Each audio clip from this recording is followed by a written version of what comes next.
Then today, the Senate held a hearing that's years in the making, okay? The long COVID community is real. That's why I started this Substack. The comments I'm getting, the research, the pain, the frustration. Years later, there's still no answers for people. So it took years to get the hearing, but they got it.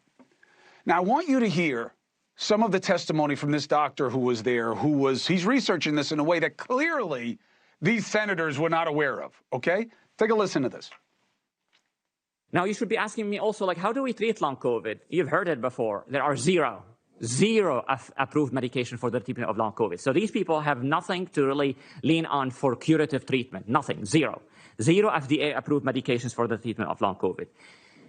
This must change. We really need to change this. It's not beyond the might and the prowess of American medicine to solve this problem. Amen, amen. It is, you know what it is? It's beyond the will, okay? It's not that we can't, it's that we won't. Why? Nobody sees advantage in this. Oh, that's very cynical. Listen to some of the responses from the senators in the room. Dusty, put up the full screens. Please put it up. It was a Senate hearing, okay? So, Ralph Norman, I have concerns every day when I get up with China. Well, so what? Well, what are you doing about it?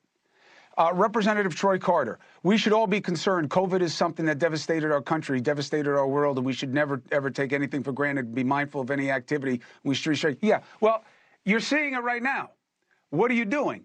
Now, I don't understand why I'm showing you these representatives. This was a Senate hearing today. These were, it was Bernie Sanders and all these other guys were there. And this was like, you know, they were like, oh, yeah, this is, you know, this is something. No, it's not something. Like, this is millions of people that are dealing with this, and there just isn't the urgency. And I'll tell you why. Those people don't see advantage. That's why.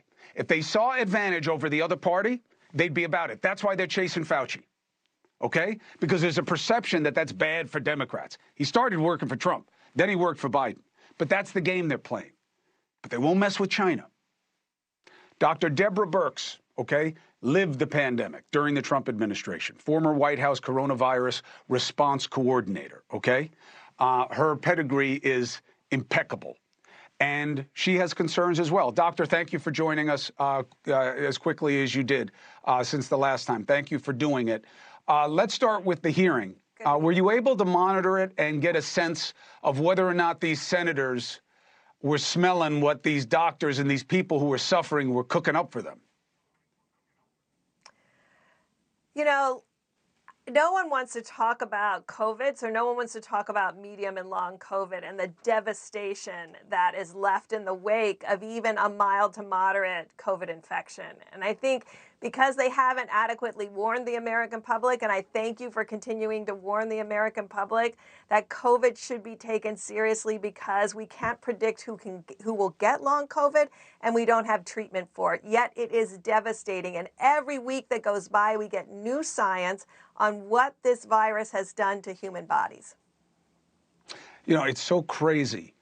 So I haven't revealed her name yet because I don't want to get this doctor who's doing great work into the mess of being connected to me.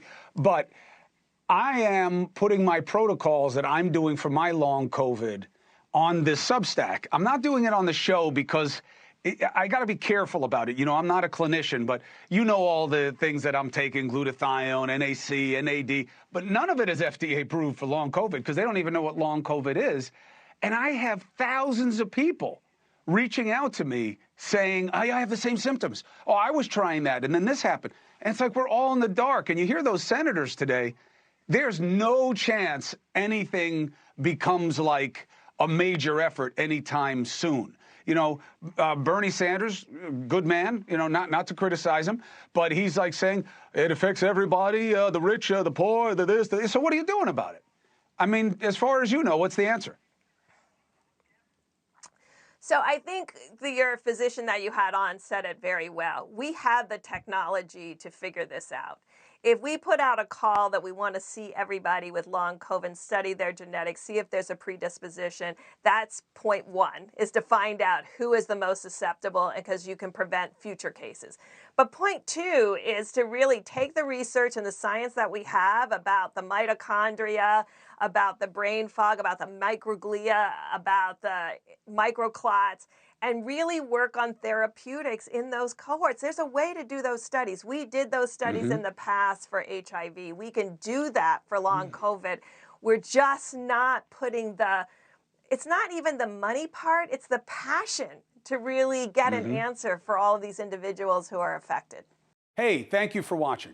Please go to newsnationnow.com, newsnationnow.com, and you can find NewsNation on your television provider. And don't forget to click the red subscribe button down below. Then you will get more of NewsNation's fact-driven coverage.